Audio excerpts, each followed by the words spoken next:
'Jurassic world rebirth' ఈ movie చూసుకుంటే మనకి ఆగస్ట్ 8న అమెజాన్ ప్రైమ్ లో అయితే స్ట్రీమ్ అయింది. అండ్ నేను మూవీ చూడడం లేట్ చేశాను అనమాట. ఇదంతా పక్కన పెట్టి ఫస్ట్ ఆఫ్ ఆల్ ఆ మూవీ నాకు ఎలా అనిపించింది అంటే, పర్లేదు గైస్ బాగుండి యావరేజ్ అని చెప్పొచ్చు, వన్ టైం వాచబుల్. అండ్ ఎందుకంటే సింపుల్ గా తీసి పడేస్తున్నానంటే కొన్ని పాయింట్స్ ఉన్నాయి చెప్తాను. అండ్ మీకు ఫస్ట్ ఒక దీని స్టోరీ ప్లాట్ అయితే చెప్తాను. అండ్ ఆ తర్వాత మీకు తెలుస్తుంది దీన్ని చూడాలా వద్దని.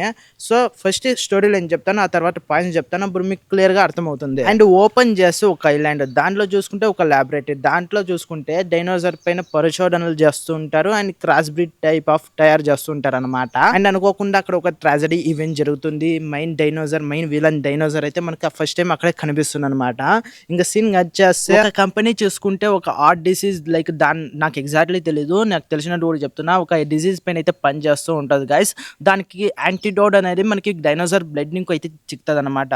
అది కూడా బతికింది డైనోసార్. సో బతికిన డైనోసార్ బ్లడ్ అయితే తీసుకొని రావడానికి ఒక టీమ్ అయితే ఫామ్ చేస్తుంది మనీ ఇచ్చి. సో వాళ్ళు ఆ బ్లడ్ ని కలెక్ట్ చేయడానికి, నేను ఫస్ట్ లో చెప్పాను కదా ఐలాండ్ డైనోసార్స్ ఉన్న ఐలాండ్ కి అయితే వెళ్తారు. అక్కడే మన మెయిన్ విలన్ డైనోసార్ గుర్తి ఉంటది. ఆ తర్వాత వాళ్ళు చేయని సాహసాలు, వాళ్ళు ఎదుర్కొన్న అడ్వెంచర్స్ చుట్టూనే మనం ఈ మూవీ అయితే తిరుగుతూ ఉంటది అనమాట. ఈ మూవీ అనేది నాకు ఎందుకు అంతగా ఎక్కలేదంటే, ఫస్ట్ ఆఫ్ ఆల్ మనం చేయాల్సిన ఫస్ట్ పని ఏమంటే, మనం ఓల్డ్ మూవీస్ లో ఈ మూవీస్ అయితే అసలు కంపేర్ చేయకూడదు. స్టార్టింగ్ లో వచ్చాయి కదా జురాసిక్ పార్క్ అలాంటి కొత్త ఓల్డ్ మూవీస్ అయితే ఒక్కొక్క నాస్టాలజీ ఫీలింగ్, ఒక కొత్తగా ఒక మంచి ఫీలింగ్ అయితే ఉంటది. ఈ మూవీస్ లో అంతగా కొత్తగా ఏం లేదు గైస్ చూపించేకి. ఆ ఓల్డ్ మూవీస్ లో ఉన్న స్టఫ్ ఎత్తుకొచ్చి దీనిలో వేశారు అంతే. ఏమైనా దీంట్లో చెప్పుకోవడానికి కొత్తగా ఏమైనా ఉందంటే ఆ విఎఫ్ఎక్స్, ఆ విజువల్స్ అంతే. అండ్ నాకు ఎక్కకపోవడానికి ముఖ్యమైన రీజన్ ఇంకోటి ఉండే, అదేంటంటే వీళ్ళు కొత్తగా అంత పెద్దగా ఏమైతే ఏం చూపించలేదు. ఏదో ఒక ప్రాబ్లం ఉంటుంది, ఏందో దానికి వెళ్ళాక ఒక రీజన్, ఒక ప్రాబ్లం ఉంటుంది. సో అక్కడికి వెళ్ళేది, ఆ ప్రాబ్లం క్లియర్ చేసుకుని వచ్చేది ఒక మూవీ అన్నట్లు ఉంటుంది అంతే. మరి ఒక మూవీలా అయితే ఉండలేదు, ఒక లెవెల్లో మూవీలా ఉండలేదు. ఉత్త ఆ విఎఫ్ఎక్స్, ఆ విజువల్స్ బాగుంటాయి. ఆ లొకేషన్స్ అయినా, అక్కడ స్విమ్మింగ్ పూల్లో, అక్కడ స్విమ్మింగ్ పూల్ కాదు గైస్, సముద్రం ఉంటుంది కదా, అందులో ఒక బోట్స్ ఒక ఫైట్ సీన్ అయితే ఉంటుంది డైనోసార్తో.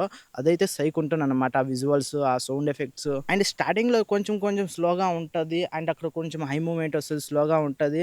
ఆ తర్వాత మనకి అది వాళ్ళు సముద్రంలోకి ఎంటర్ అవుతారు. అక్కడ ఒక మంచి సీన్స్ అయితే పడతాయి, అక్కడ బాగుంటుంది అనమాట. ఇంకా ఫారెస్ట్ లోకి వెళ్ళిన తర్వాత ఒక్కొక్క తావ అయితే చాలా స్లోగా ఉంటుంది.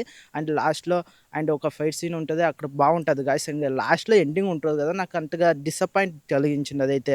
అండ్ దీంట్లో డైనోసార్స్ ని కొంచెం కామెడీ పీస్ లా చూపించారు. అంతేకాకుండా ముఖ్యమైన మెయిన్ డైనోసార్ ని ఒక కామెడియన్ గా అయితే చేశారనమాట. ఎందుకంటే అండ్ ఆ మెయిన్ డైనోసార్ గురించి చెప్పాలంటే, ఏదో ఆ మూవీలో ఉంది కాబట్టి అలా లాస్ట్ లో వస్తుంది, అలా ఇచ్చినమ్మ వాయనం పుచ్చుకుంటున్న వాయనం అన్నట్టు వచ్చి వెళ్ళిపోయింది. అంతేగాని దాని మరీ అంతేం లేదు. అండ్ ఇక్కడ మన టీం విషయానికి వస్తే, వాళ్ళ ఎక్స్ప్రెషన్స్ అయితే బాగున్నాయి. ఫస్ట్ టైం డైనోసార్స్ చూస్తే వచ్చే ఎక్స్ప్రెషన్, ఆ ఫీల్ అవైతే బాగా క్యారీ చేశారు. అండ్ ఫస్ట్ టైం ఆ ఫీల్ అయితే చాలా బాగా చూపించారనమాట. ఇంకా లాస్ట్ వరకు వచ్చేప్పటికి ఎలా అయిపోయిందంటే, వాళ్ళు ఏమో ఒక అడ్వెంచర్ చేస్తున్నట్టు, ఏమో పెద్ద ప్రమాదంలో ఉన్నట్టు కాకుండా ఏదో పిక్నిక్ వచ్చినట్టు ఉన్నాయన్నమాట వాళ్ళు బిహేవియర్ అయితే. అండ్ ముఖ్యంగా అక్కడ వాళ్ళ టీం మెంబర్స్ చచ్చిపోతుంటే మనకి ఎలాంటి ఎమోషనల్ అయితే కనిపించలేదు.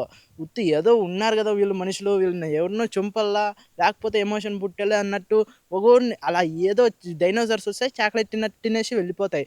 ఎమోషన్ లేదు, ఏం లేదు. ఉత్త ఒక అడ్వెంచర్ మూవీ అయితే చూసేలా అయితే ఉందన్నమాట. పర్లేదు, one time watchable. So guys, ఇంతకు మించి ఎక్కువ చెప్పకూడదు కాబట్టి ఈ వీడియోని అయితే ఇంతతో ముగిస్తున్నాను. ఇంకా చాలా తెలుగు డబ్ మూవీసే ఉన్నాయి. సో వాటిని కంప్లీట్ చేయాలి కాబట్టి ఇంకా నెక్స్ట్ మూవీతో రేపే వస్తాను. ఇంకా మన ఛానల్లో మూవీ అప్డేట్స్, రివ్యూస్ చాలానే వస్తుంటాయి కాబట్టి ప్లీజ్ మీరు అయితే సబ్స్క్రైబ్ చేసుకోండి. మీకైతే ఎక్కడ డిసప్పాయింట్ అయితే అవ్వదు. నెక్స్ట్ వీడియోలో కలుసుకుందాం. అట్లా టైం బై బై నౌ.